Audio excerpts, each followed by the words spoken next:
Yep. Well, I think I want to. We know the folks at Consumer Reports. I want to know who volunteered to get in the back seat and do that. Somebody with a lot of padding. That's what I think. That's what I And think. insurance. Yeah, and insurance, and they have a large facility there, so they have a Yes, large field that and they need one of those big red buttons that the test vehicles do, right? that's Um, right. Yeah. yeah. So we're also going to talk about Toyota. Toyota is getting into the electric business. This is their electric SUV. They showed it off at Shanghai, and you might say, well, why are we talking about all this stuff at Shanghai? Well, it is the only place where there's auto shows right now. So we're going to talk a little bit about that. It looks very much like the Rav4, doesn't it? It does very, very much. But I think that's on purpose, obviously. Mm-hmm. Yep. And we'll talk about that. And also, we're going to talk about the Mini Oxford edition. This is a great value, and you can get into these things for just about $20,000, a little bit over when you factor in the destination charge, but a really, really good deal. It would be a fun little commuter car, wouldn't it? It would be. I'm getting a John Cooper Works Edition Mini on Monday for testing. So I don't know if I can commute anywhere. No, you need to Nowhere just to go. commute commute to your office where you're sitting right now. Yes. You probably don't need a car for that, but yeah, we'll talk about that. And then also in Shanghai, Cadillac revealed their stunning Lyric model, which is really nice. This was, you remember back not that long ago, we talked about the prototype, and we showed you it. And this is the actual production version. It looks very much like the prototype. So we'll talk about that, and that is going to be headed to the U.S. for sure. Some of the other vehicles at the Shanghai show won't be headed there, but we're going to talk a little bit later in the second hour about how VW made a super large SUV. It's too large for the U.S. It is That's designed. impossible. it's That's impossible. it is designed for the Chinese market. It is so big, it won't be coming to the U.S. Come on, Fred. Hard to believe, but that's what they say. Hmm. So we'll talk about that. Also, we've got a great guest coming up, Sean Gorman, who is Land Rover's off-road test and engineering consultant. We're going to talk about overlanding and one of these things, and really cool stuff. The Defender, of course, is a great vehicle, a great follow-on to the lineage of Land Rover, and they went out into the wilderness and put together a documentary for the FYI channel. Everything you want to know or everything you need to know about overlanding. So they get far off road, and we'll talk a little bit about that documentary. And Yeah, Sean it's a will. neat. We got to take a look at it. Very impressive. Beautiful, beautiful scenery. Yeah, and we have a link up on our Facebook page, or will when it comes up on our Facebook page. But we'll tell you about that, and Sean will tell us what it was like to drive and really do some extensive off roading. They went to the Grand Canyon. Really cool stuff. So, I want to.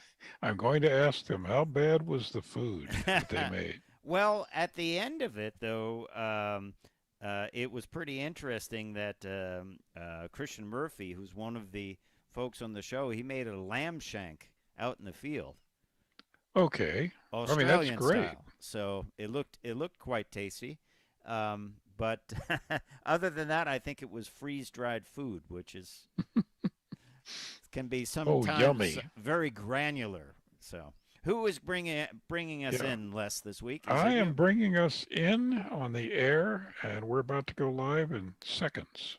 We are. We're glad you're along with us for the ride, And Les is going to bring us in on this first hour of the Cruise Control Show, our live radio show. If you're a first time viewer, we do a live radio show and a live YouTube and Facebook live broadcast. So all at the same time. Les is also going to be doing some card tricks.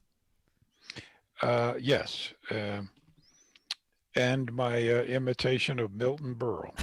Excellent. All coming up on Cruise Control. All right, Les, it's all you.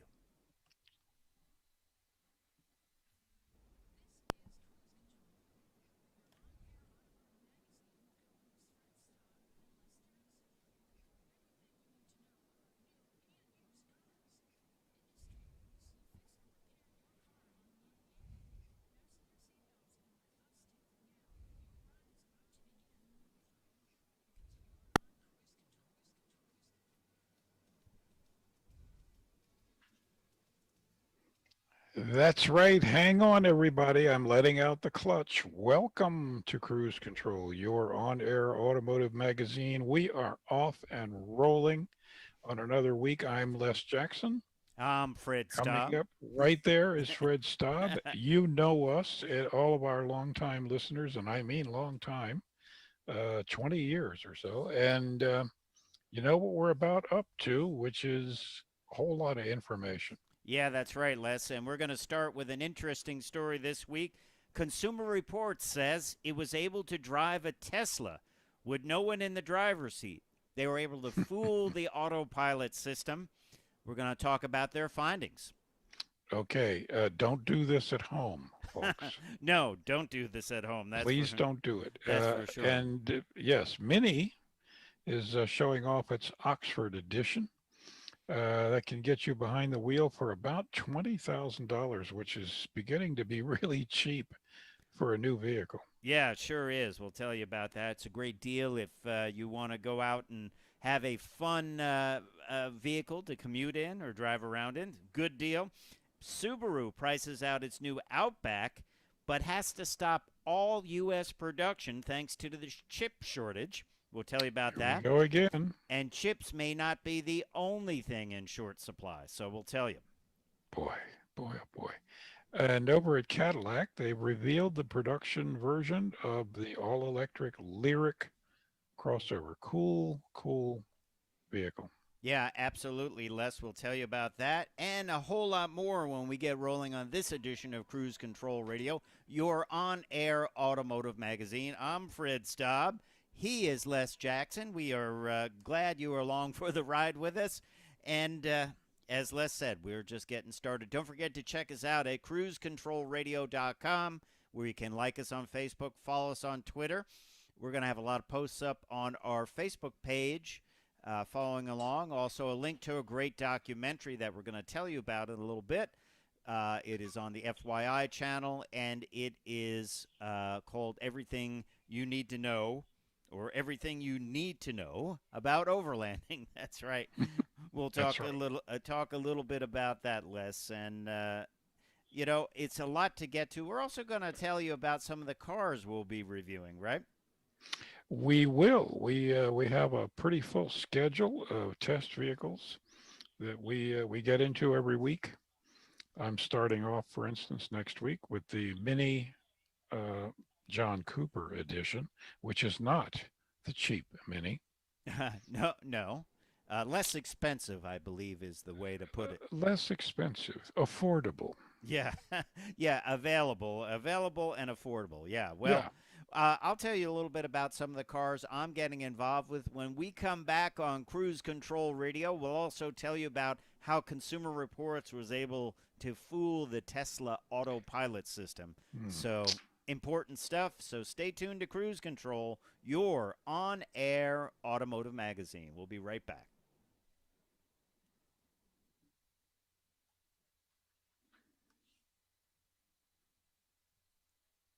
Yeah, interesting story from the folks at Consumer Reports. They said they were not able to do this with some of the other systems like Super Cruise from Ford. It's just interesting that if I were designing a semi-autonomous car, I wouldn't bother to put in the software, don't allow it to operate if there's nobody in the driver's seat, because I would assume there's got to be somebody all the time in the driver's seat. Yeah, but this is like remember, have you ever bought anything with ridiculous disclaimers on it? Like, I'll give you an example. I bought car ramps once, right? You drive up on the car ramp to change oil or whatever. Right. It had a big disclaimer and big decal on it. Do not drive over ramps. This could create a hazard. Well, I saw somebody posted on Facebook last week um, a, a photo of some child thing, and it shows the instruction sheet showed throwing the wrappers in the trash, Right? and it actually said, "Do not throw child in trash." I mean, it's we've gotten that stupid, I guess. I'm just yeah, like the obvious, the Johnny Yeah, I mean, obvious. We can, it wasn't faked. It was real. wow. Wow. Not a deep fake here on Cruise Control.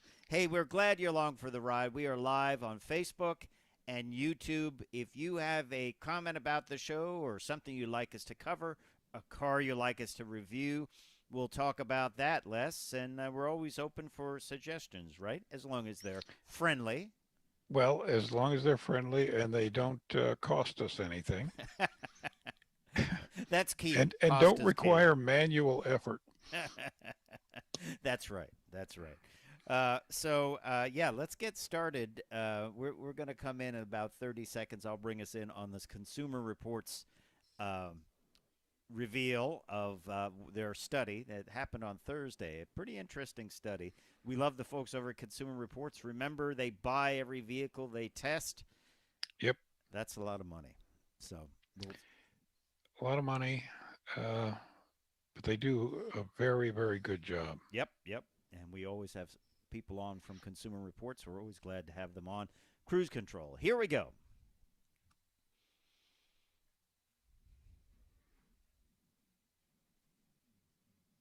And welcome back to Cruise Control, your on air automotive magazine. I'm Fred Staub. He is Les Jackson. We're glad you're along for the ride with us. We're going to tell you about this story, our leadoff story this hour.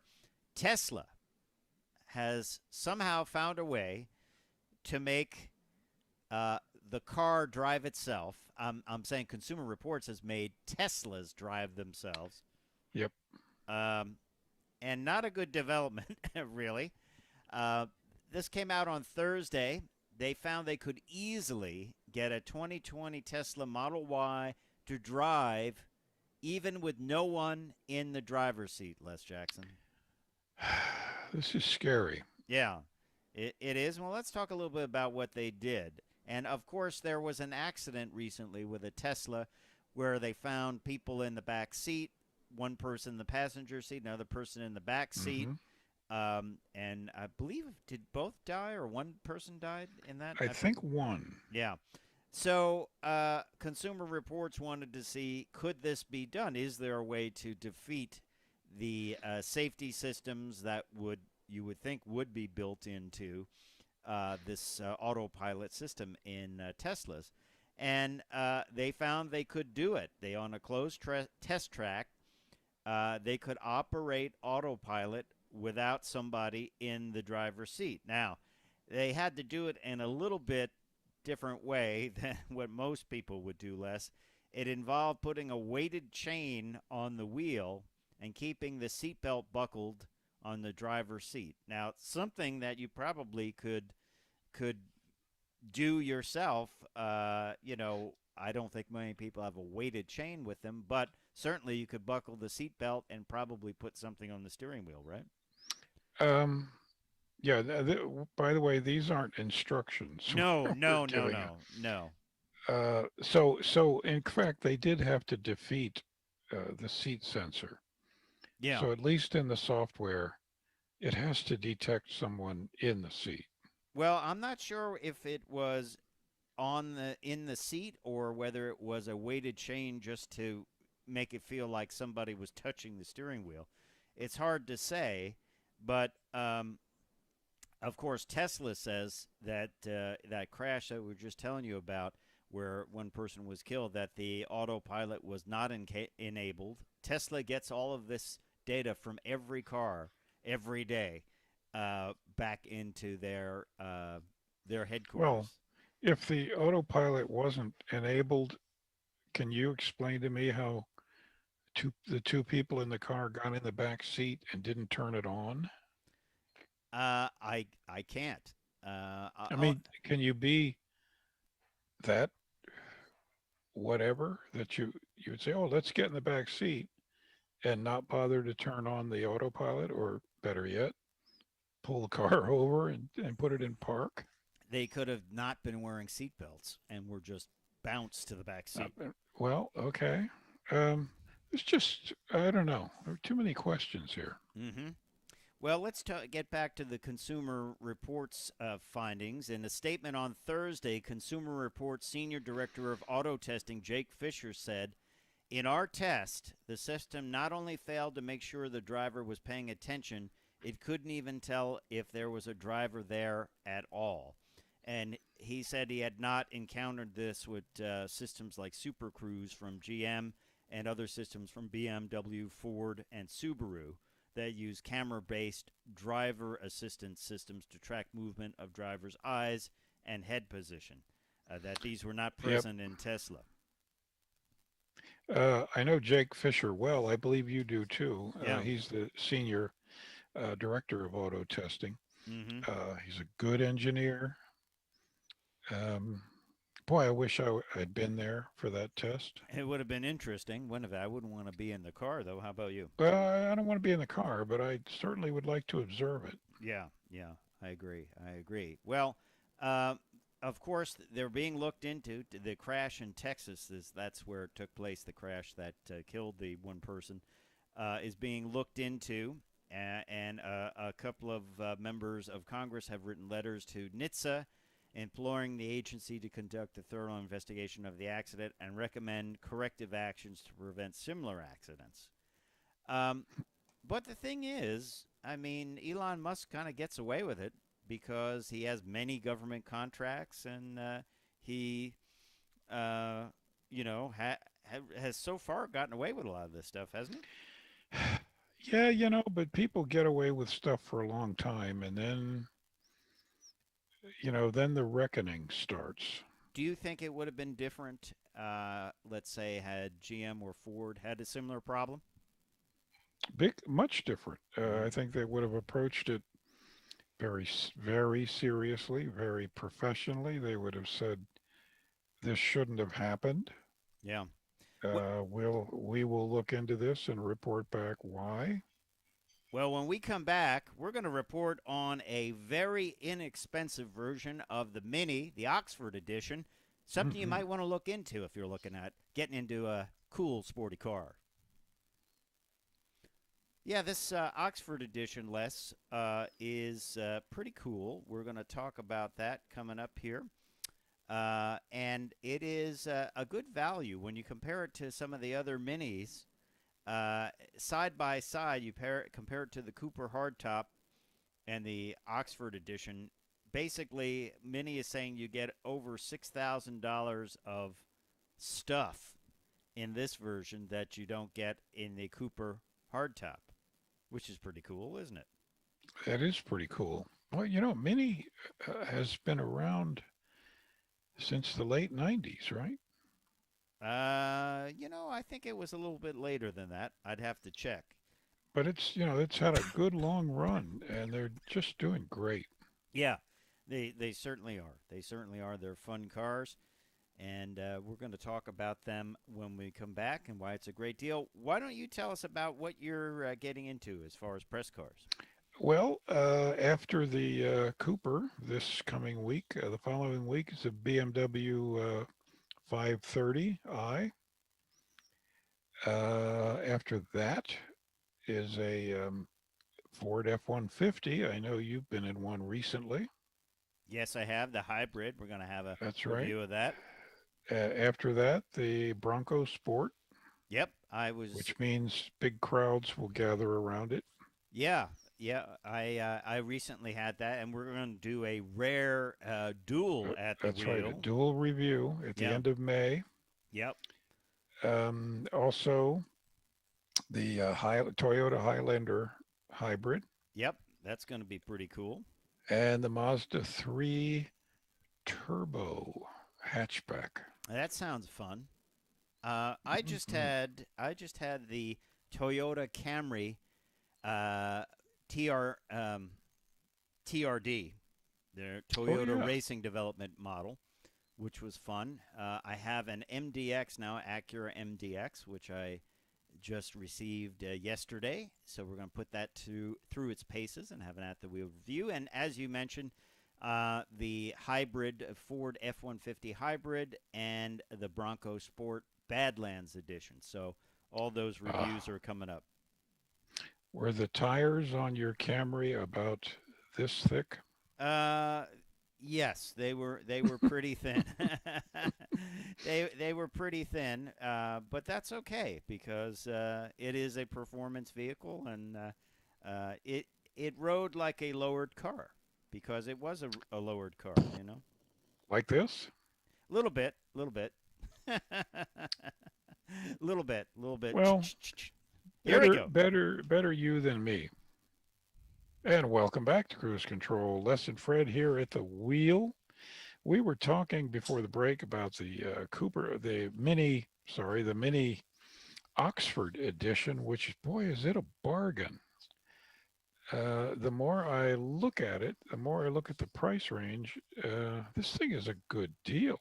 Yeah, it really is a good deal, Les. And if you are looking for a performancy small car to commute in that gets good mileage and has a great value, this might be the vehicle for you. Let's delve into it a little bit. They've done this in previous years, and now they have an updated and uprated version for 2022. We're into the 2022 model year, folks. It is really nicely Hmm. equipped. It can be had. The two-door version can be had for $19,750. Uh, and it includes, here's the things it includes: leatherette upholstery, LED headlights with Union Jack rear tail lights. And it also includes an 8.8-inch touchscreen media display, a Sirius XM satellite radio with Apple CarPlay. I don't think they have Android Auto yet, and that's just You because know, they're I connected was with just, BMW. yeah, that's right. I was going to ask you if you knew, but I think you're right. Yeah. So you'll have to buy an Apple phone for that. But you look at the vehicle, also included 17-inch wheels with run flat tires, exterior metallic paint choices. Don't cost any more in the Oxford edition, but in the Cooper hardtop, it would cost you $500. Dual zone automatic climate control. If you bought the Cooper hardtop, $500 more. Oxford edition, zero. An anthracite headliner would be an upgrade in the Cooper hardtop, not so in the Oxford edition. So you're getting a very well equipped vehicle. You get a year of Sirius XM satellite radio standard with this. So the two door comes in at $19,750, and the four door comes in at $20,750. And I think it's a pretty slick little vehicle to have. Maybe you want a sporty second vehicle. Maybe you want a sporty car to commute in. It does come with front collision and lane departure warning, so the safety is there. And those cool Union Jack rear tail lights. You've seen those, right? Those are cool. I really like, we're showing the pictures there. I really like the green one for some reason. Yeah, a lot of colors. I'd probably go with the red and black. Um, I or like the white top. Yeah. So you get the two-tone tops, and I'm sure you can get things like Union Jack mirrors and things to put on it. Hmm. They're just dealer installed things, right? Yeah, I Well, you got to have stuff on it. I mean, a mini isn't a mini unless you've got the Union Jack or some other, kind of throwback. now Um, this comes with a manual transmission for that price. Remember those? is that where there's a thing on the floor? Yeah, there's more pedals. The, Oh dear. yeah, there's more Hmm. pedals than what you're used to. So, um, and so what happens with this is you if you want the 7-speed dual clutch transmission, the DCT, you have to pony up another $1,500. But still, that means this vehicle is well below the cost of many other vehicles, isn't it? And a lot more fun, I would say. They are fun. Um, they just it's a happy car. Yeah, it is a happy car. It Yeah. is a happy car. So there you have it. That is the Oxford edition from the folks over at Mini, and I think I like the price. I really do. What is this? They come with what, 3-cylinder engines? I believe is the standard now. Yeah. It's a three-cylinder engine. It gets about 34 miles to the gallon. That's pretty good. That is It's good. that is good stuff. Good stuff. All right. Well, that is the Mini Oxford edition, and it's something to check out. Now, let's talk a little bit about Subaru. Subaru announced some pricing this week on their Outback models for 2022, and one of them, of course, is their upgraded Wilderness model, which that will come in at 36,995. That is MSRP, but with shipping, it comes in at 38,120, which Whew. is a little bit more Well, pricey than that ship. Oxford Minute. Well, the shipping is beginning to get serious. Yes, it yes it is. Hmm. Of It's certain. course, you can't go to Japan and pick it up, but No, you can't. But let's talk about some of the other Outbacks. A pretty good deal for the base model. The base model is 26,945. That's before destination. 28 with destination. The limited model is 33,595. 34,720 with destination and delivery. Uh, so it gives you kind of an idea of the pricing on the Outback. Of course, the Outback is, I would call them the top of the range when it comes to Subarus, unless you're going to move into the Ascent and get into a right. full size SUV, right? Well, that's right. And they're just, you know, uh, they run forever. Yeah, yeah. So that is some information from the folks over at Subaru. That's the good information. The bad information is they had to stop all American production. You're like, why do they do that? Don't they want more vehicles? No. Uh, this means, Les, 15,000 vehicles won't be built this month. And once again, this is a problem with chip availability. And to take 15,000 vehicles out of the Boy. Subaru lineup is a big deal, isn't it?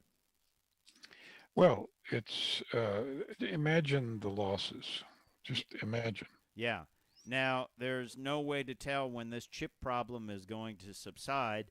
I don't think anyone's really made any dent in the backlog of not having these chips, but this has closed the Lafayette, Indiana factory from now until the end of the month, and no date has been given when the factory will come back online. Hmm. And this, of course, has led to high prices and lack of availability for vehicles. And we're seeing more people want new vehicles because they're coming out of the coronavirus situation, Yeah, want to get out there, want to buy something new, and now they won't be able to buy it, right? I'll tell you, this past year and Plus has been countless challenges Yeah. for everybody and everything. Yeah, yeah. So, anyway, that's the situation at Subaru. So we don't know what's going to go on there, but that's not the only shortage. The chip shortage is not the only shortage, and now Of there is course. a shortage of rubber. This is according to an article by Bloomberg that companies are grappling with shortages of rubber as well, and manufacturers like Ford and Stellantis and General Motors are starting to worry that the rubber supply is so down worldwide that they might run out of tires. That has happened in the past. Yeah, so it is the rubber industry. Thailand, by the way, is the world's biggest rubber producer and exporter and has struggled with persistently low prices for several years prior to the pandemic, leading to farmers to tap less trees and less availability of rubber. So we'll talk about that and more when we come back on Cruise Control Radio. Plenty more to go. We're also going to talk about Cadillac revealing its lyrics, so stay Hmm. tuned.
Okay. All right. Well, let's talk about that lyric, Les. We're going to talk about this in the next segment when we come in, which should be about now. 15 seconds. Okay.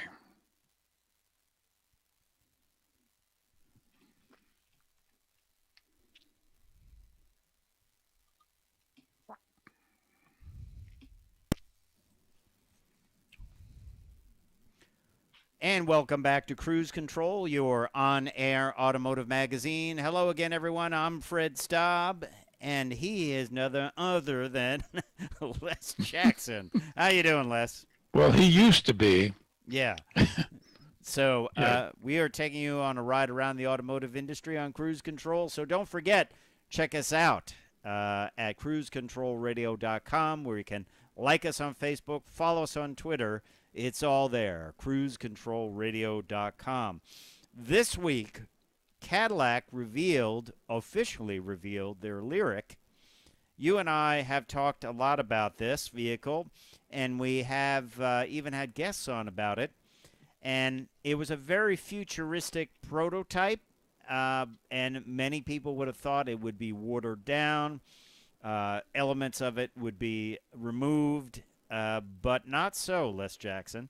It was revealed this week at the Shanghai Auto Show, and many of the stylish elements, including the front grille, which is a projected design and very fancy lighting, has been maintained.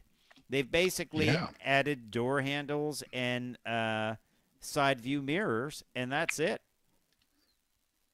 Well, Cadillac is kind of going back to what they used to be in the 1950s and 40s, and 30s, a huge, super high end.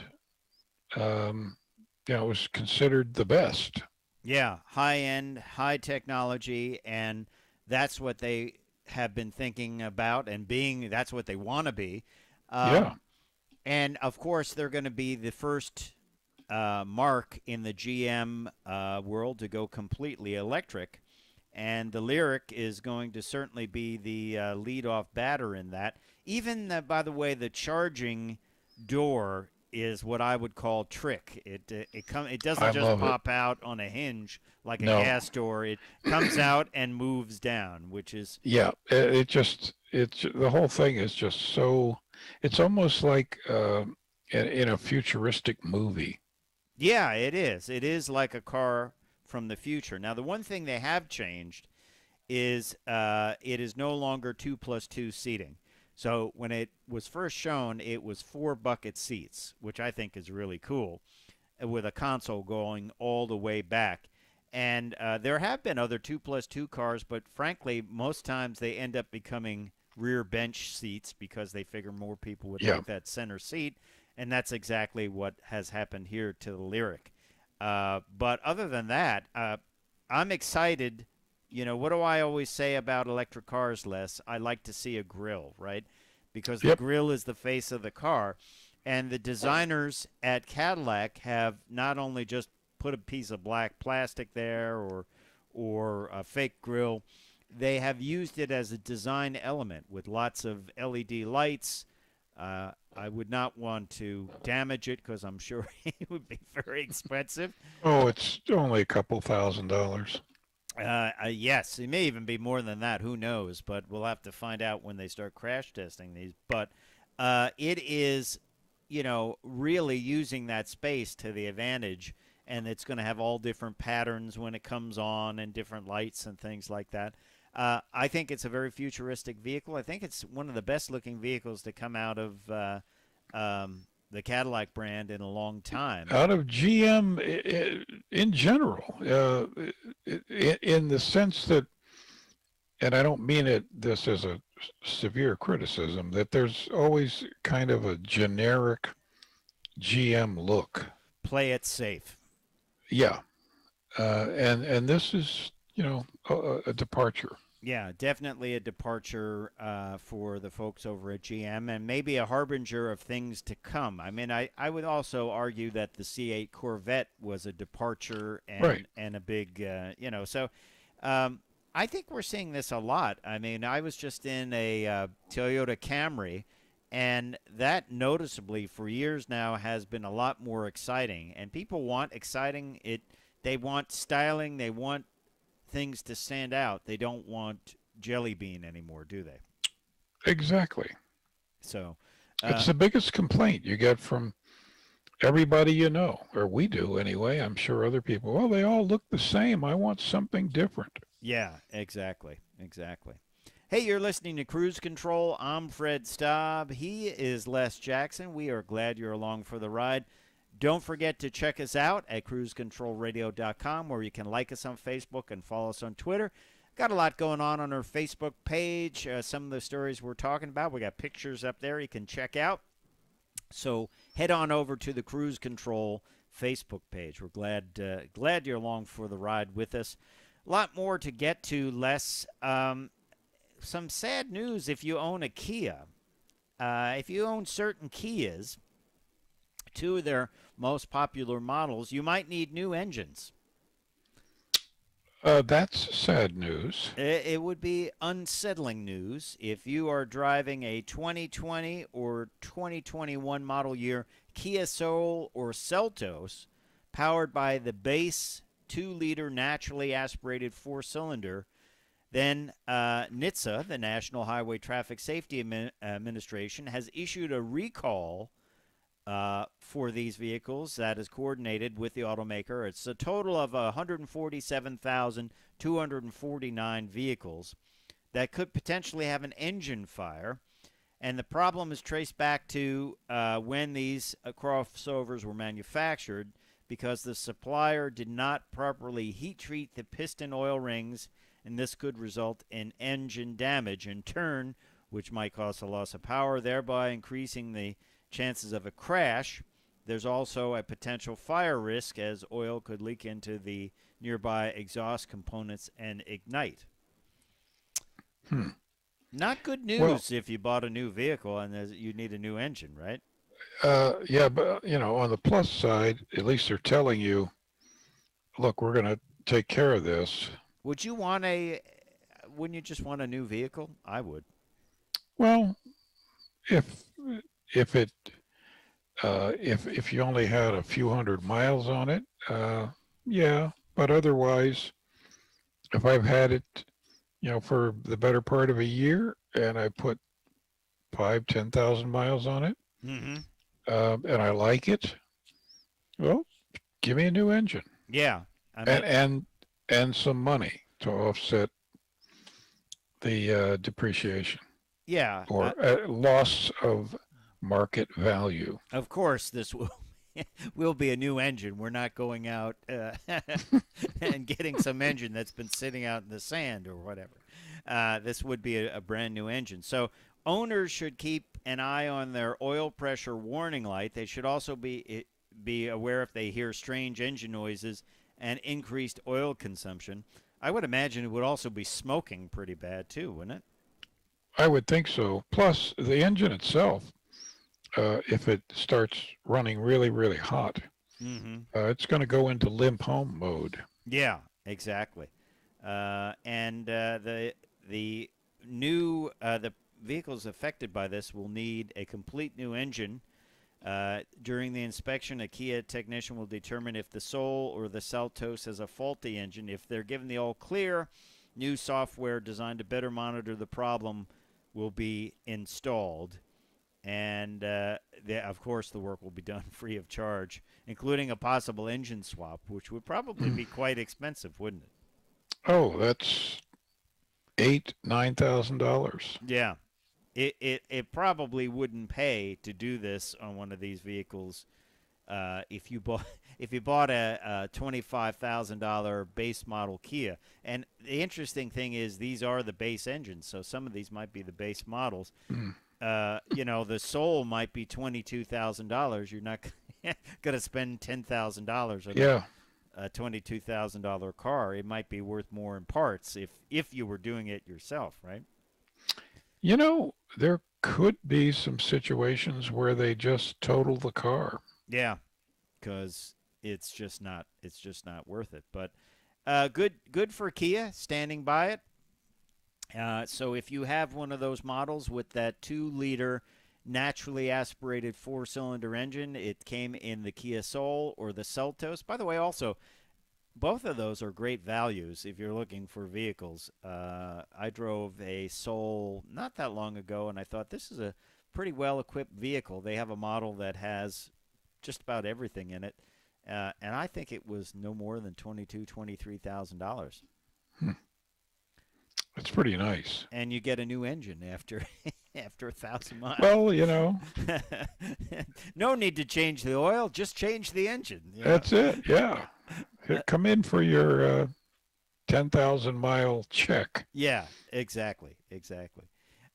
So anyway, if you are one of those that have one of those vehicles, stay tuned because you might be getting a note from the folks at NHTSA, and it's certainly one you don't want to ignore. Hey, I'm Fred Staub. He is Les Jackson. We are glad you're along for the ride. Stay tuned. Plenty more to go on the show. When we come back, well, we're going to talk about, I don't know, cars. Stay tuned. Oh, there you go.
Hey, YouTube watchers and Facebook watchers, we'll be right back with more cruise control, so stay tuned. Coming up, well, we're going to talk about some new colors for the Corvette. So if you have your C8 ordered or you're waiting for it, as a lot of people are, and you get bumped to the next year, maybe you can use some of these colors. So stay tuned.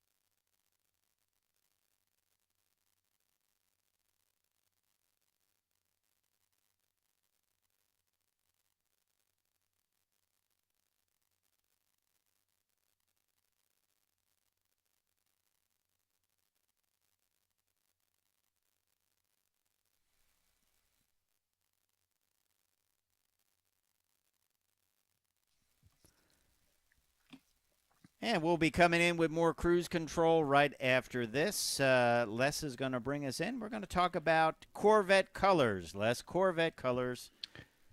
Yes, indeed. Some new ones. Yep. In fact, I'm going to ask you a question when we come on.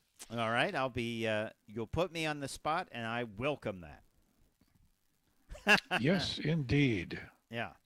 All right. Les is going to bring us in.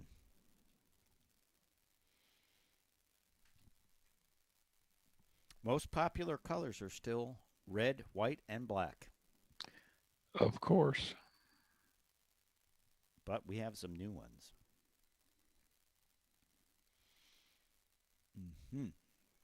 Here we go. Welcome back to Cruise Control. I'm Les. He's Fred. And you know, we're going to talk about the new colors that are coming in for Corvette. Because if you thought you were going to get one this year, well, you're not, because they shut down production. Yeah. For a while. You know, that seems to be a, there's one of them, Amplify Orange, Caffeine. Don't like caffeine.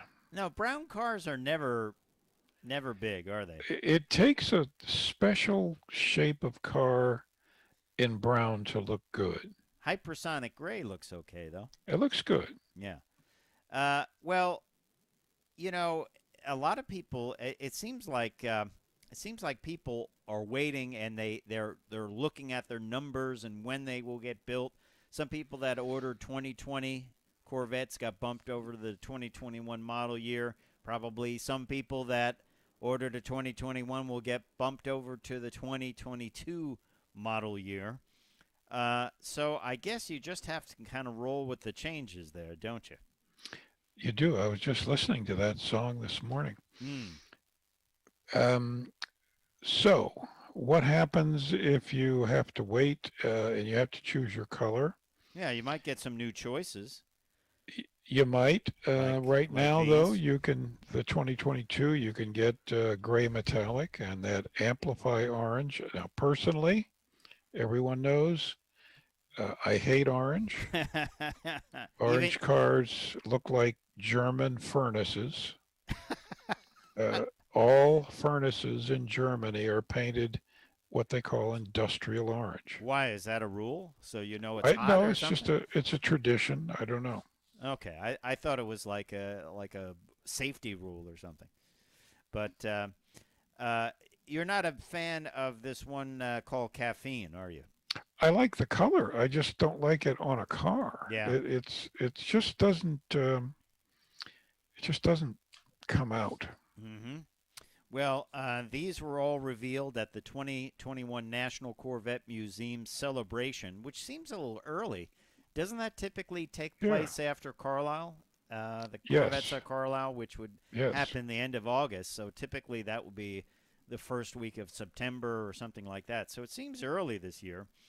And, you know, I think you can't just be locked into any one of these colors, or anything like that, because there's a good chance you may be bumped to the next model year, which I never think is such a bad thing unless you really wanted a certain color or you really wanted the buttons down the center console. There's some talk in 2023 they'll get rid of those buttons that run down the center spine of the console. If you really want those, you might be out of luck. But these things are in big demand, and I've seen used ones selling for over $100,000.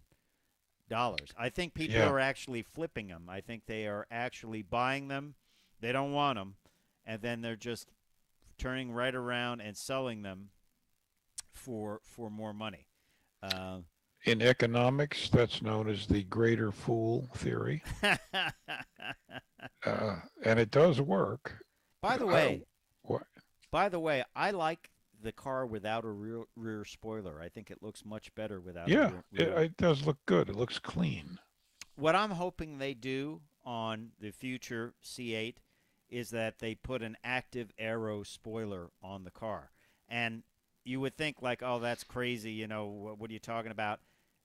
In certain early prototypes, they had that spoiler that would come up when speed comes up or whatever, and then it would fold back in and just be completely flat. I think that would look cool. The back of the car looks great without it. Unfortunately, that means you can't get the Z51 package with all the goodies that brings in. I just think the spoiler looks like an add-on to me. I just don't like it. It does look like an add-on. Now, those active spoilers are expensive to produce, but since the price is going crazy, What's what does a it matter? what's another couple of $1,000s, right? Yeah, Um, yeah.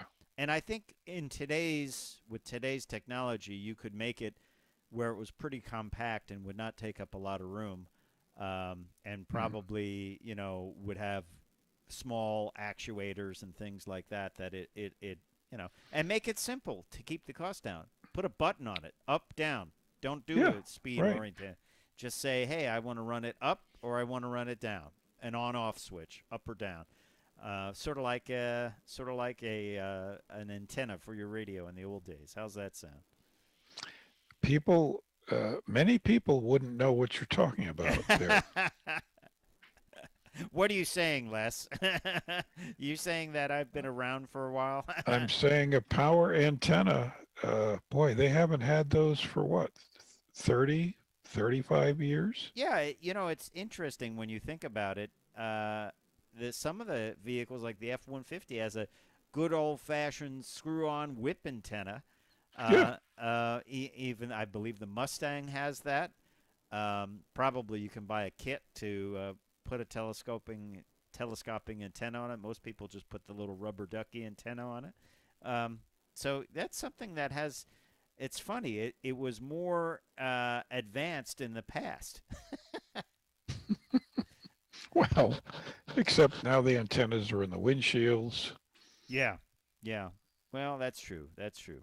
Hey, let's talk a little bit about another new vehicle from Audi, and it is called the Audi RS e-tron GT, and this is another all-electric vehicle from Audi in their e-tron lineup.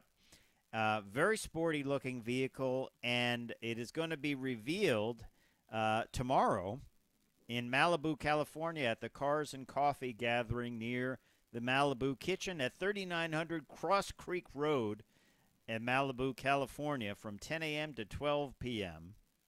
Pacific Daylight Time. I'll fly out in my private jet tonight. I'm gonna head out in my car and see if I make it there in time. What do you think? You'll have to drive very fast. Okay.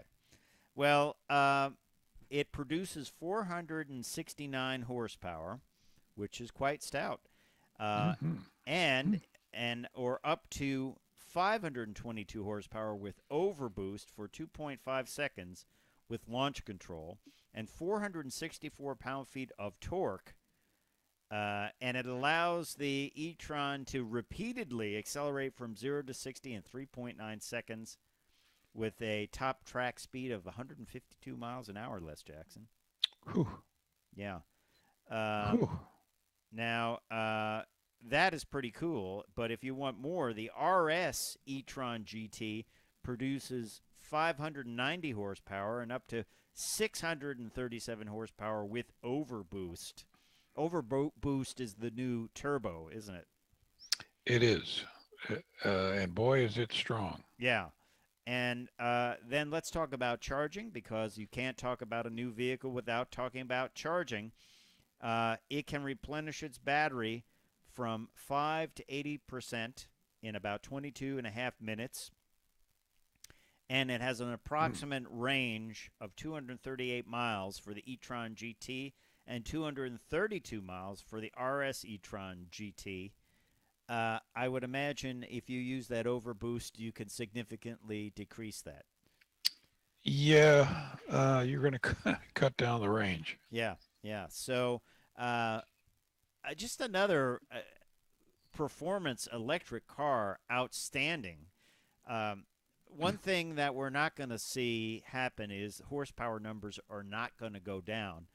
I think it's one No. way to get people excited about electric cars.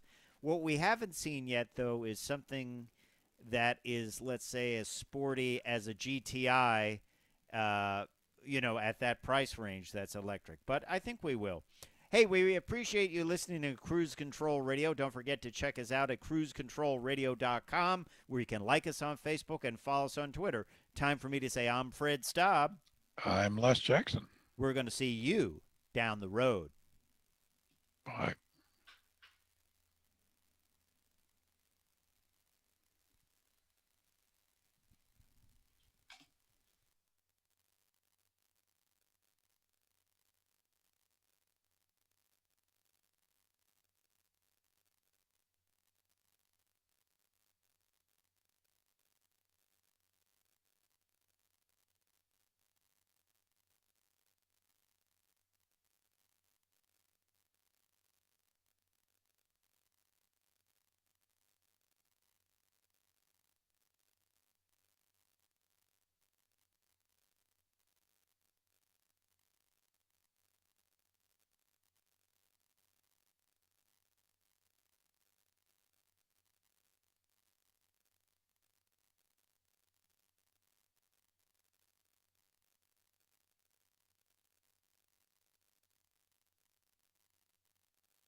Hello, audience. It's Fred Staub and Les Jackson. We will be right with you with more cruise control. Coming up, we're going to look at some vehicles that were revealed at the Shanghai Auto Show, and we're going to talk about VW's pricing of its Taos crossover.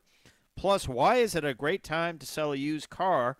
Also, we're going to tell you all you need to know about Overlanding. It's a new documentary on the FYI and History channels. So we'll have a great guest there, Sean Gorman, who is Land Rover's off-road test and engineering consultant. He's going to join us. Stay tuned. We'll be coming right up.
Hey, we'll be coming right in with the second hour of Cruise Control. Got a lot coming up, so we are glad you are along for the ride on YouTube and Facebook. If you have a topic you'd like us to cover or a car you'd like us to review, let us know in the comments. We'll be glad to work on that. Maybe it's a guest you want to hear from.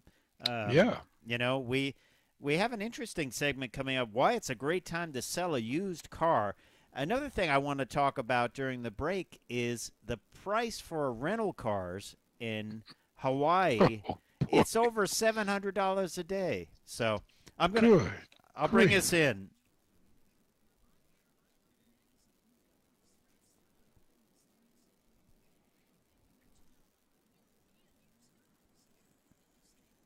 Fix or repair.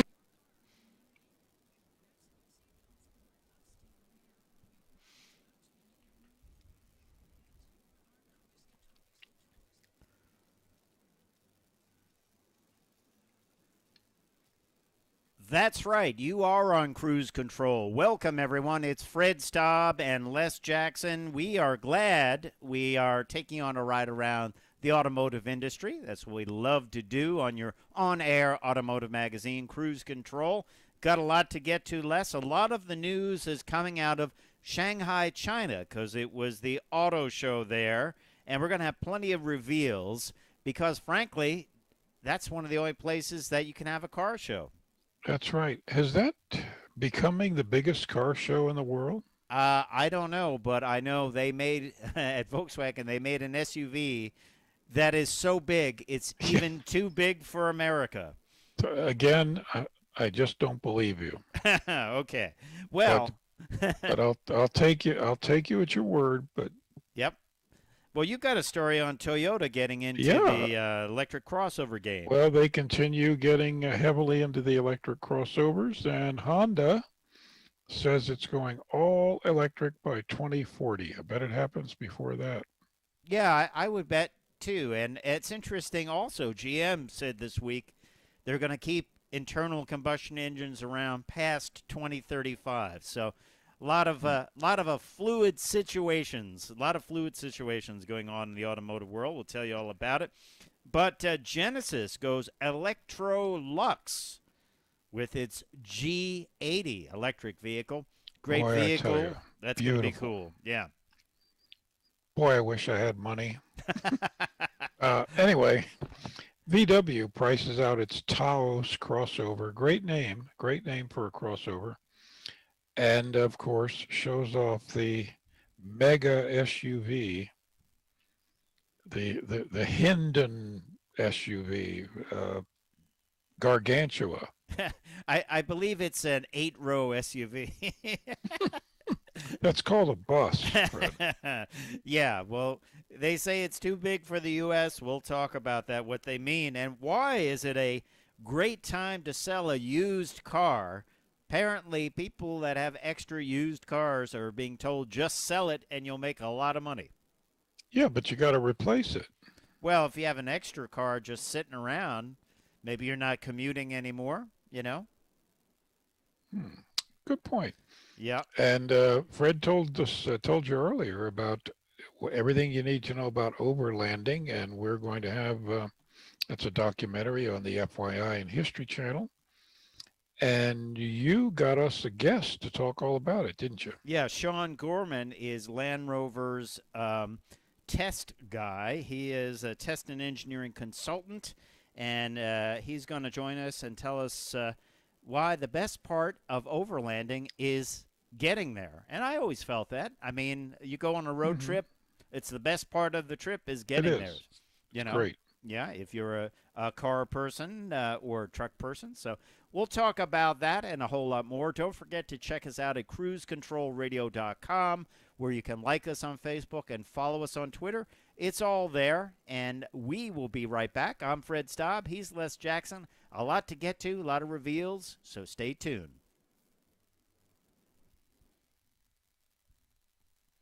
Yeah, what I was alluding to before, I read this article. It was somewhere, some Hawaiian paper, that cars in Maui last week, a compact car was renting for over $700 a day. So what people are doing is they're going to U-Haul and getting trucks, which are still $20, $25 a day. You know, those little box trucks, the cutoff van Oh, yeah, trucks. the little ones. Okay. Yeah. And they're driving them around on their vacation. I mean, I love Well, it. People will always find a way, won't they? well, sure. Uh, I mean, 700 a day for a rental car. I think it'd be cheaper to just hire a limo driver. Yeah. Yeah, I think so too. And $700, you probably could get over a month of rentals for that in the old days, right? Yeah. You know what I would do? I would rent a scooter. Yeah, that's an interesting idea. I wouldn't want to do that on Bermuda, though. I remember being on a Oh, I've done bus. it. I've done it twice. I remember being on a bus, Les, and the bus was right. I was sitting right up in front of the bus, and the bus was literally inches from the guy's back wheel because the guy Yeah. was new and was just getting used to it. And I remember saying, I would not like to be that guy. I have done it. I've had two trips to Bermuda. I've rented scooters both times. And But you, you know me. I have no fear because I'm too silly and stupid to worry about it. no problem whatsoever navigating around. No, no, not at all. Yeah, yeah. Well, at least you wouldn't have to pay $700 or over $700. When will Good all point. this get back to normal? I don't know. I really don't. But you know what? They're going to price themselves out of the market at $700. Yeah. I What know. what about Uber? Well, I don't know if they have it in Hawaii. I guess they do, but that would certainly be cheaper. That would Mhm. be probably, depending on where you go, it'd probably be like 10, 15 rides, you know? Wouldn't be $700. It wouldn't be $700, and it's just not worth it. It's just not worth it. So we'll talk about that, but we'll also talk about why it's a great time to sell your used car. Apparently, Carvana is selling a car every 2.2 minutes. So that's Whew. you're going to bring us Wow. in, Les, I believe. Yes. Okay. Welcome back to Cruise Control. Les and Fred here. We promised you to fill you in on the vehicles revealed at the Shanghai Auto Show, the only big auto show running currently in the world Yeah. because of We all know why. Yep. Um, but a lot of new stuff. Yeah, Les, and big announcement from Toyota. They are going to bring out, or they showed off a concept, all-wheel drive, all-electric SUV. Toyota, of course, has been a little late in the game to tip its toe into it. They call it, and I hope they have a new name for it, the Toyota BZ4X BEV. Wow. Has a ring to it, doesn't Mm, it? oh yeah. um, I would hope that they would change that to something else, but I think they will. But it really looks like the Rav4 in many ways, and there's not a lot of information on this, but Toyota says they are committed to carbon neutrality by 2050, but they hope to have 70 models, electric models, released by 2025, and including 15 new battery electric vehicles, 7 of which will be Toyota BZ models. That is a huge number of vehicles, electric vehicles, in a short period of time, isn't it? It is, but you stand by. We're going to see a lot of that. Yep, but please call it something other than BZ4X. I just hate these letter designations. Some manufacturers feel that electric cars need these letters, and I just think it's terrible. It's also weird that it is little b, capital Z for capital X. It's just no. No, I don't think so. Bad Yeah. idea. But the vehicle looks nice. The vehicle It looks does. nice. Does. The one thing about it, the front end is almost completely vertical, which style-wise and also I see that there is no grill on it, and that's my pet peeve, isn't it? I talk about electric cars should have some kind of grill other than just a big flat area. I guess there's a little grill on there, but it just looks like it lacks detail. And the fact that the front is almost flat, aerodynamically, it's like driving a bulldozer, isn't it? Well, yeah, but still, you know, there's great appeal for sure. For that type of look, yeah. But yeah, I don't really mind a flat look so much. If it had no grill, it would be horrible. Yeah, at least it has a little bit of a grill. Hey, let's talk about Honda announcing this week that they will go all electric by 2040.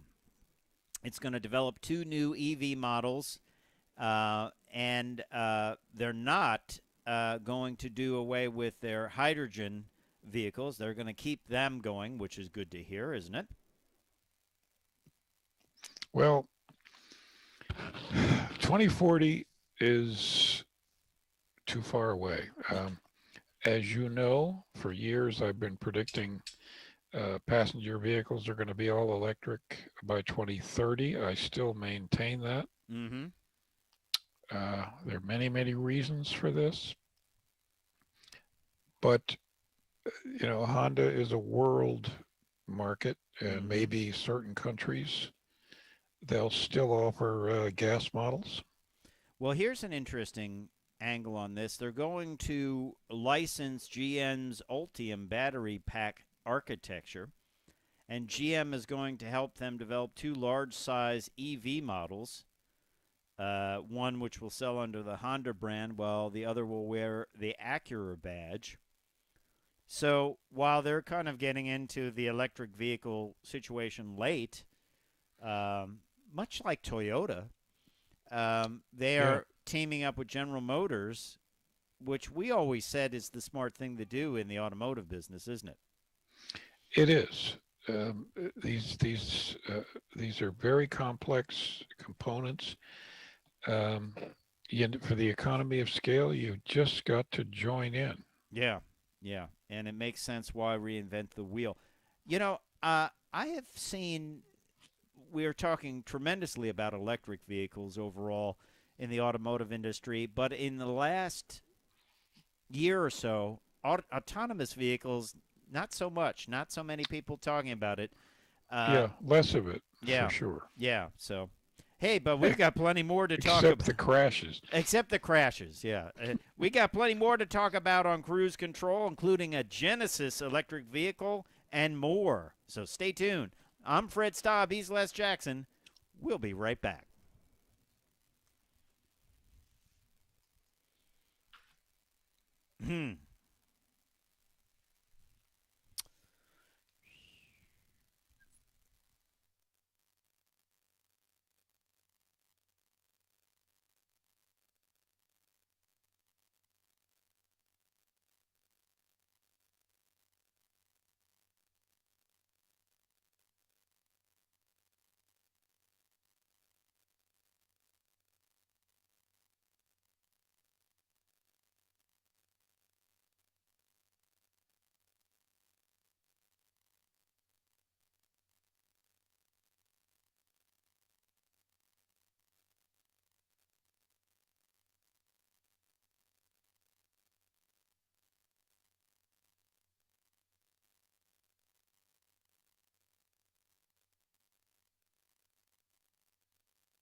Hey, it's Fred Staub. We're glad you're along for the ride on Cruise Control. Les Jackson and I will be right back after the break.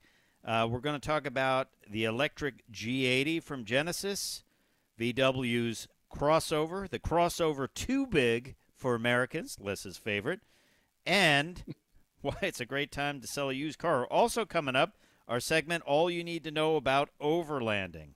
It's a new documentary on the FYI and History Channel. Sean Gorman, who's Land Rover's off-road test and engineering consultant, will join us. So stay tuned. More Cruise Control coming up.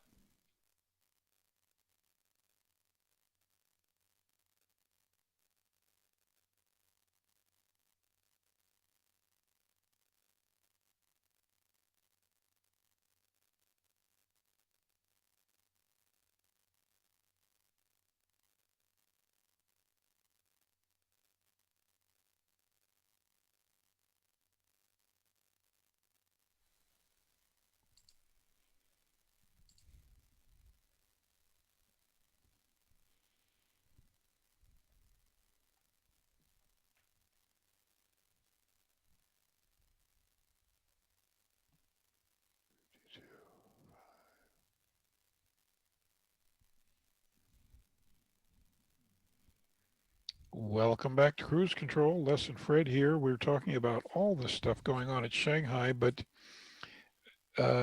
specifically electric vehicles. And one of our, well, maybe our favorite vehicle, Genesis, is the electrified G80 is coming up. And boy, They make me want. they make beautiful vehicles, don't they, Genesis? Well, they're just beautifully engineered too. Yeah, and it has a grill. And that's the key thing. It's an electric vehicle with a grill. I have to say, I had one of their big cars. I had their G80. I had their G90, and they are just beautiful cars. They're just nice, comfortable cars. And I had their GV80, of course, which is their SUV. Have you been in any of these Genesi lately? Not in over a year. Yeah. Well, they are great. Once you get into them, you're going to love them.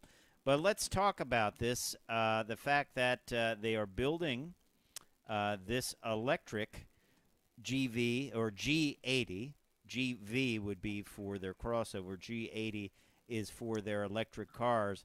It is quite the interesting vehicle. Released, of course, in Shanghai this week. And we don't have a lot of information about this other than it will have the fast charge to 80% in 22 minutes, which seems now to be the standard thing you have to have, ability to charge up to 80-85%. It will come standard with all-wheel drive and have a 0 to 60 time of 4.9 seconds. And it has, for the all-wheel drive system, something I love this, a DAS, a disconnector actuator system that can connect or disconnect the motor and drive shaft based on different driving conditions. So it can switch between rear-wheel drive and all-wheel drive to reduce unnecessary power loss. And do we have range on this? Let's see. I think we might. It does have all the goodies that you get in the G8, including active noise, road control, and things like that. I don't think we have range on this yet. Well, they call it more than 500 kilometers. Les, what's the... 500 kilometers would be 300 miles. Okay, so that's what they're estimating the range, but that's based on the Korean EV certification system. We don't know what that will be when it comes to the U.S., but it certainly, most assuredly, will come to the U.S. The grill has to be there, that shield grill, because if it wasn't there, it wouldn't be a Genesis vehicle. It's there, and it's just more decorative than actually functional, in a sense that it's not needed as a traditional grill. But yeah, beautiful car. That will be one to drive. I'm sure it will be incredible. It will be like having an S-Class Mercedes for a lot less money, wouldn't you say? Yeah. Well, and remember, these things have a 10-year warranty. Yeah, exactly. Gets the great warranty there. Coming up now, we got to talk about a vehicle from Volkswagen. How do you say it? The Taos? Talagon.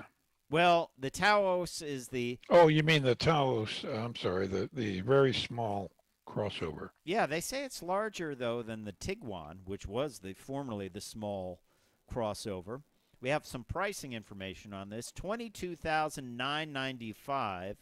Not a bad price. It's powered by a 158 horsepower, 1.5-liter turbo 4 in front-wheel drive or 4Motion. Nice little vehicle for that price. I like that price. That's a good price. Yeah. Yeah. We'll have to get more information on this. It's going to be available in the S, the SE, and the SEL. SEL are priced at $31,490 for front-wheel drive, $33,445 for 4Motion. SE, which will probably be the crux of the matter, $27,245 for front-wheel drive, $28,695 for 4Motion, which is all-wheel drive. I bet that is going to be the one that is the big seller. But still not a bad price. For under $30,000, you get all of that Volkswagen goodness in a smaller package. But why stay with a smaller package when you can have something that sounds like a delicious salad, the Talagon, right? Yes, that's right. If you happen to want to bring your horse with you, If you have pet horses, yes. yeah, it's a big SUV. But actually, I've been studying the dimensions. I think the Ford Expedition is bigger. Yeah.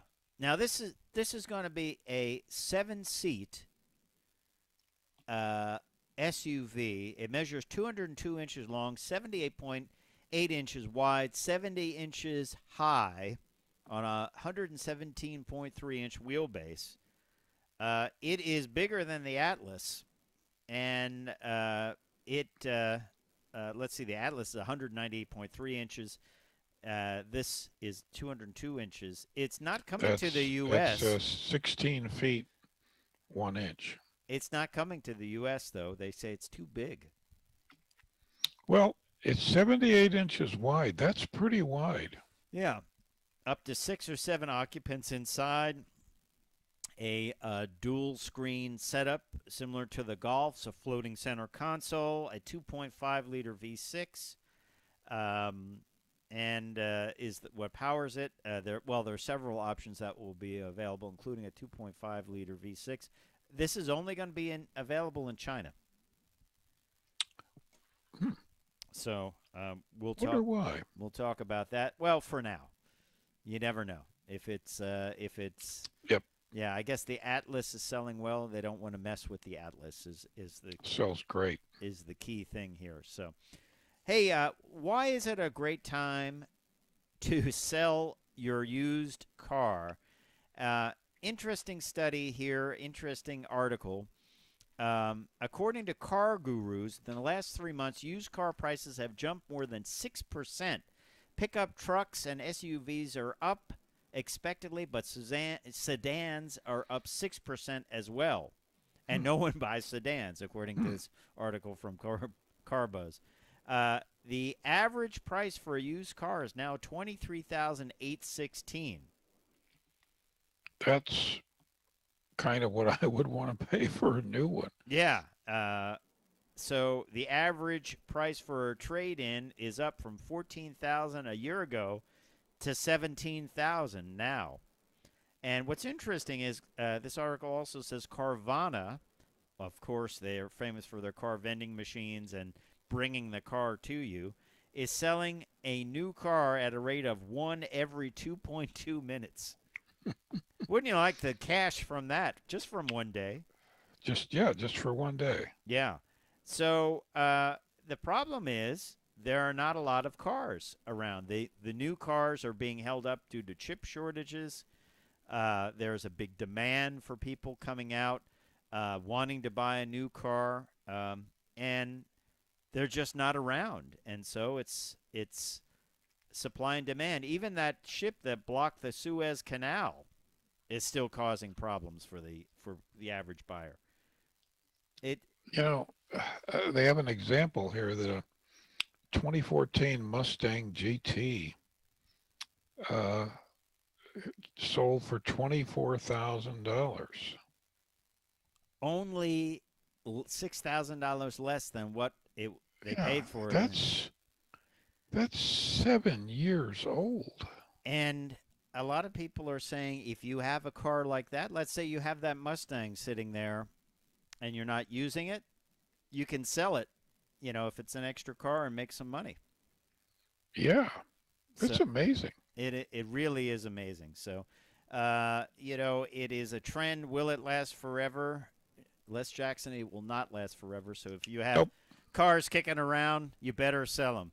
Hey, when we come back, we're going to tell you all you need to know about Overlanding. It's a great new documentary on FYI and the History Channel. Sean Gorman, who knows everything about Land Rovers, is going to join us. So stay tuned to Cruise Control, your on-air automotive magazine. I'm Fred Staub. He's Les Jackson. We'll be right back.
And welcome back to Cruise Control, your on-air automotive magazine. I'm Fred Staub.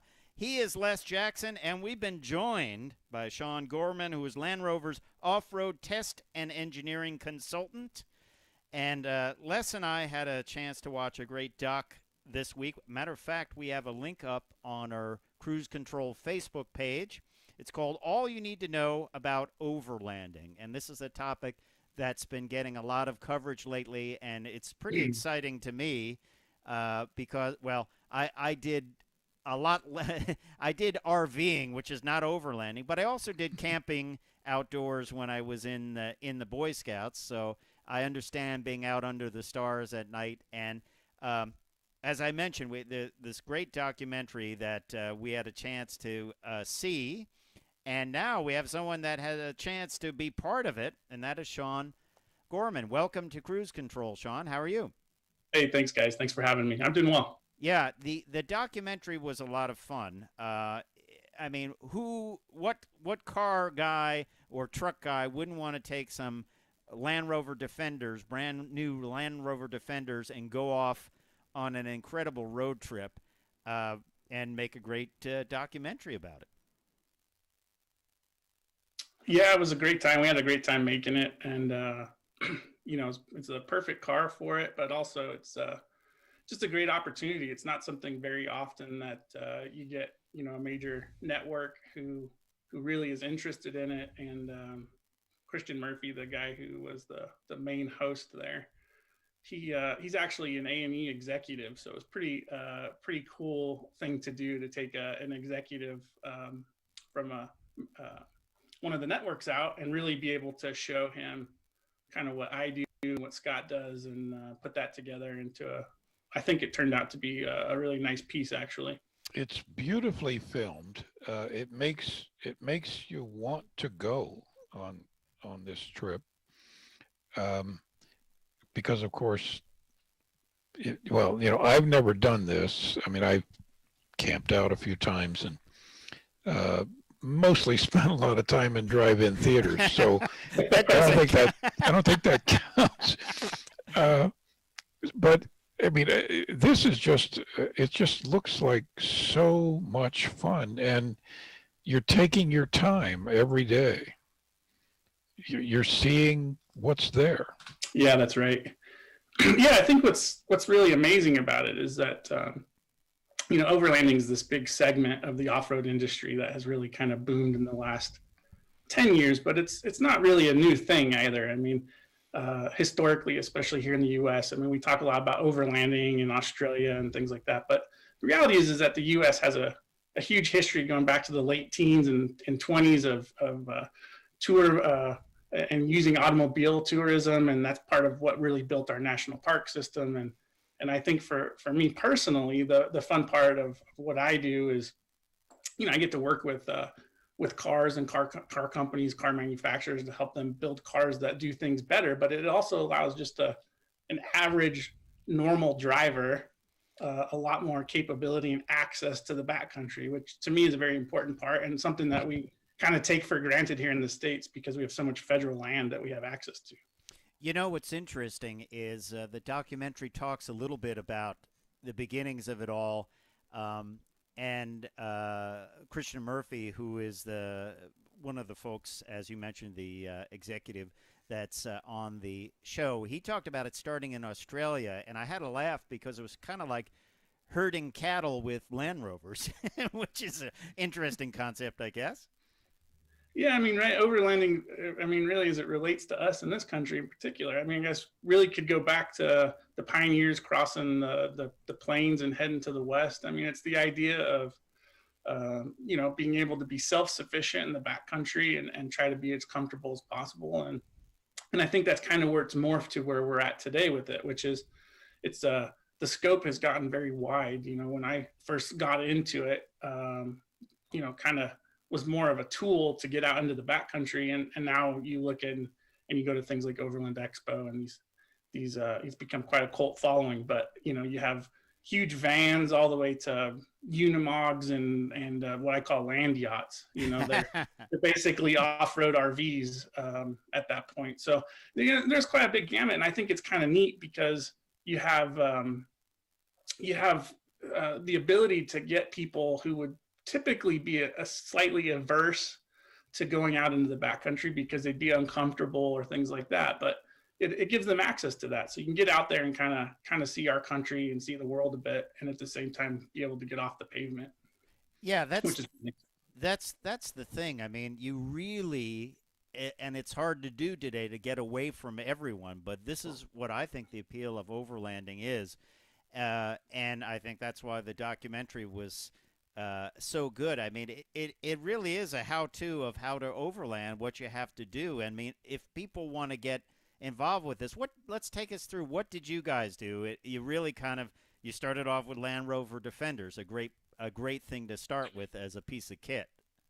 Yeah, I mean, I think for the average person, the reality is if you have a semi-capable off-roader, and honestly, it doesn't really even need to be an off-roader. To be fair, there's a lot of people that have Subaru Forester, Subaru, they're Subaru pretty capable. They're actually pretty capable. Yeah, they absolutely are, and especially here in the western part of the U.S. I live here in Colorado, and you get in Colorado, Utah, up into Wyoming, and things like that. There's so much forest road and what I would call semi-improved roads that a car is completely capable to do. And I think that if you start with what you have, and then as you start to get more invested and involved in it, it's worth, it might be worth investing, but it's a progress. I don't think you need to go out and buy a brand new car. You don't need to go out and buy, you don't need to go buy a brand new Defender and totally deck it out with everything. I mean, the reality is that, the more capable the car and the more capable you become driving the car, the more access you have. And so what you'll typically find is you'll get to a point you're like, I wish I could go there, but I don't have the stuff to do it. And then you can start to put the kit together to be able to get there. Can you tow a trailer like we just saw in the video? Can you tow something over the majority of those roads? Well, that's kind of an interesting one. So you can. I mean, the challenges off-road with a trailer are exponentially difficult. So like a lot of the stuff that you saw on the show that we did, it would be really hard to do with a trailer. Now, the thing to remember, and the thing that's great about a trailer is it's like most things in life, there's pros and cons. So the good thing about a trailer is that if you're into the type of thing where you go somewhere, you park, you can set up your camp, you can set up your trailer, and you can leave it and then go kind of do day trips or get access to other places. But me personally, if I were going on a really long trip, self-supported, I'd probably try to avoid a trailer just because at some point it's going to become a problem.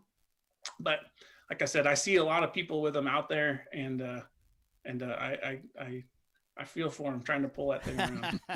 We are speaking with Sean Gorman, who is Land Rover's off-road test and engineering consultant. And the name of the show, which you can see, we actually have a link up on our Facebook page, or Cruise Control Facebook page. It's called All You Need to Know About Overlanding. It aired on FYI and the History Channel. We have a link on our Facebook page. It's going to air again, by the way, on May 19th. I understand in expanded form, so maybe we'll hear more about those great lamb shanks that were cooked later on in the show. Maybe we'll get a full cooking lesson from Christian there. What do you think, Sean? Yeah, the lamb shanks were pretty awesome. Well, let's talk about you prep for this event. You prep for this road trip. I thought of my co-host Les, because they said the line said something like, you got to bring a lot of stuff, important things, and I saw a bag of Lay's potato chips. So he likes Lay's. It's like only the important things, yes. And then you set off on the road. You went to Sedona, I believe, was one of the first stops. I love that because that's where I went on my honeymoon, and beautiful red rocks, tons of hiking, tons of trails. They have a lot of vendors that do rides, off-road rides in there. What was that like? And I think probably one of the things we should point out, and one of the best points you made along the way, is it doesn't always go to plan, and that's kind of the good thing. It doesn't always say, like, okay, Tuesday we'll be here at 7 a.m. and then we'll do this. Sometimes, like, you get out into the middle of nowhere and there's a locked gate. Yeah, that stuff does happen, and I think that is part of the fun part of overlanding. Really, is you know, I it's that feeling of being self-sufficient. So if you get someplace and something happens, and I mean, the reality is that's part of the responsibility that we take when we do travel into the backcountry. You know, particularly if you travel alone, is that you better really know what you're doing, and you better really have the right stuff to be able to handle it, because there may or may not be somebody who can come and tow you out, you know. All right, well, hold it right there, Sean. We'll be right back with more about this great documentary that you can see on the FYI channel. It's called All You Need to Know About Overlanding. I'm Fred Staub. He's Les Jackson. More cruise control coming up after this.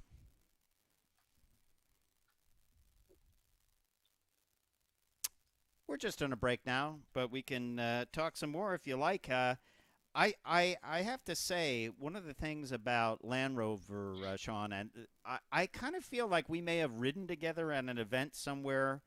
They have folks from that work with Land Rover out at IMPA test days out here, and they set up a great course. They kind of manage the course, the off-road course, and then a lot of different vehicles go out there, not just Land Rovers.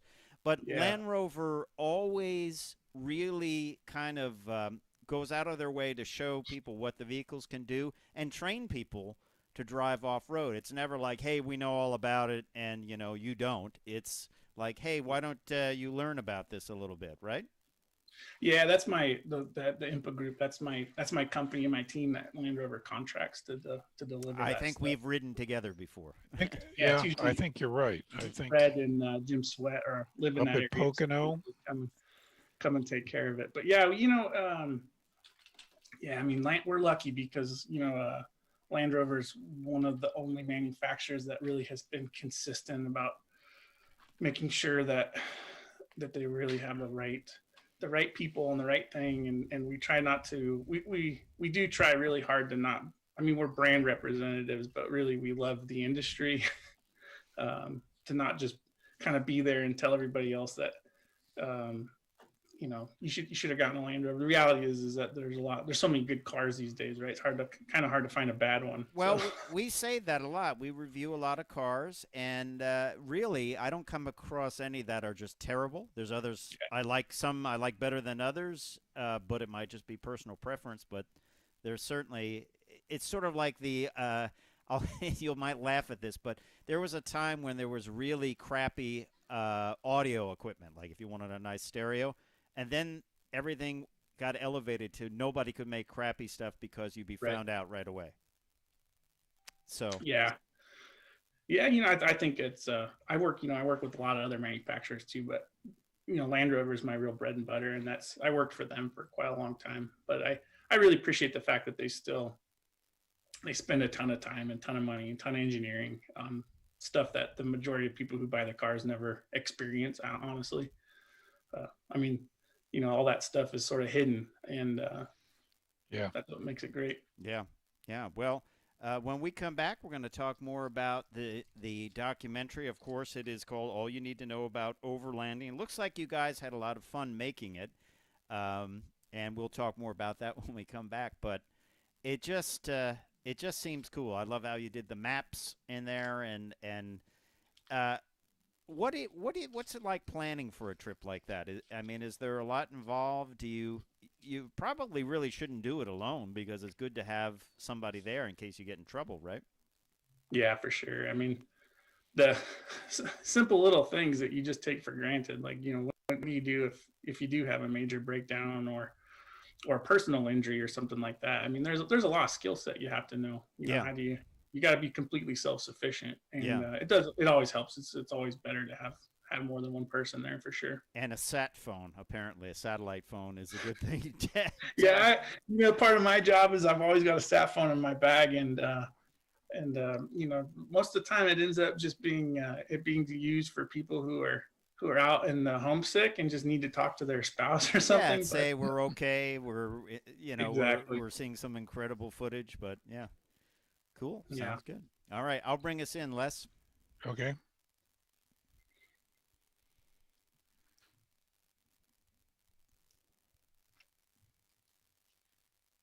Three, two.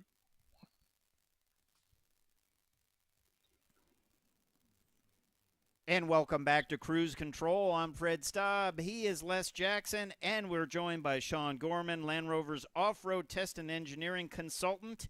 We are talking about this great documentary that you can check out on the FYI channel. All you need to know about overlanding. It's a documentary. It's been on the History Channel as well. We have a link up on our page, our Facebook page, so go check it out. And really great footage, amazing footage, and a road trip show where you go way off road. We were talking, Sean, you were in Sedona, Arizona, Yep. and then you head on over to one of the most amazing areas of the U.S., the Grand Canyon. Yeah, the Grand Canyon.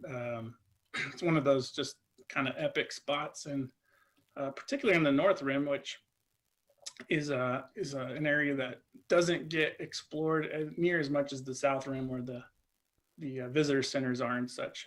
And the North Rim is a cool area in the fact that you can actually camp right up on the rim, and it's much more isolated and remote compared to the South. Yeah, you ever think of what I wanted to look this up before we did this segment, but what was it like when someone came over the ridge and they got into a little clearing and saw this for the first time? You know, whoever discovered it. I mean, what do you think they said? They probably were trying to get to the other side somehow. It's like, oh no! But now what do we do? This is going to take a little longer than we thought, right? Yeah. Well, you got to stay basically right on the rim, right? I mean, yeah, we did. We camped right up on the rim. Kind of interesting, just trying to get film permits and to do that. Not so much to camp there, but to be able to film it's kind of interesting. There was a very hard line that we were not allowed to cross. So okay. A lot of that imagery is all from one direction, which is kind of funny little behind the scenes stuff. Yeah. Can the average person that's not doing a documentary, can they get that close out there at Overlanding? Yeah, absolutely. So that's a Bureau of Land Management and National Forest land. So basically, every U.S. citizen owns that land and has access to it. We can go out there and enjoy that.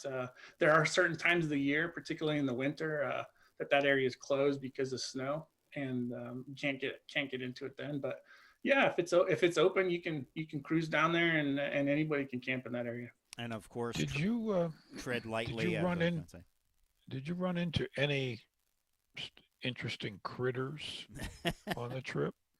We didn't really. No, not particularly. I mean, we didn't really see any snakes. We did see a few scorpions at night. They were kind of, they keep to themselves, and no, nothing really crazy or wild. Yeah. No bears or anything. Yeah. Who were your three folks that you mentioned? Christian Murphy, who is an executive at A&E, and the other fellow along there with the ride was. Yeah, that's Scott Brady, and Scott. He started and founded a magazine. Oh, I don't know. It's probably 12 or 15 years ago now, called Overland Journal, which is kind of the international publication of overlanders and people who travel the world via vehicle. Yeah, it's a great magazine. Honestly, if you've never seen it, you should check it out. It's like a travel log, and it's only published 4 or 5 times a year, but it's fantastic. It's real legitimate stuff. So. And one of the things you did, you went for a ride in the sand, and I learned from this that the good rule of thumb when airing down your tires, if you have 16-inch wheels, take it down to 16 pounds. I never knew that. Yeah, that's something that I teach. I spent quite a lot of time in the Middle East doing engineering and testing with cars, and I think it's just a really good rule of thumb is that's a good place to start. I mean, our thing we always worry about in the sand is you're a little bit faster, you have a little bit more momentum, and it's not that difficult to pull a tire or have one come off the bead of the rim. Mm-hmm. And so if you start with that idea of whatever your wheel size is, it's a pretty safe estimate that you're going to be fine, that you're not going to roll that off. Hence the reason why a lot of people use bead locks. So correct. So yeah. Basically the wheel is clamped on there, screwed into it, and it's not gonna come off. Sort of like a drag car. That's what they do with them. They actually put sheet metal screws through the beads so they don't come off.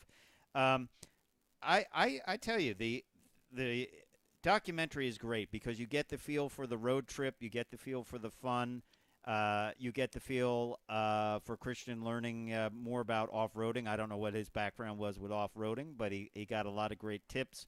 Rock climbing, I've always been, rock crawling, I should say. I've always been amazed at that, the capability.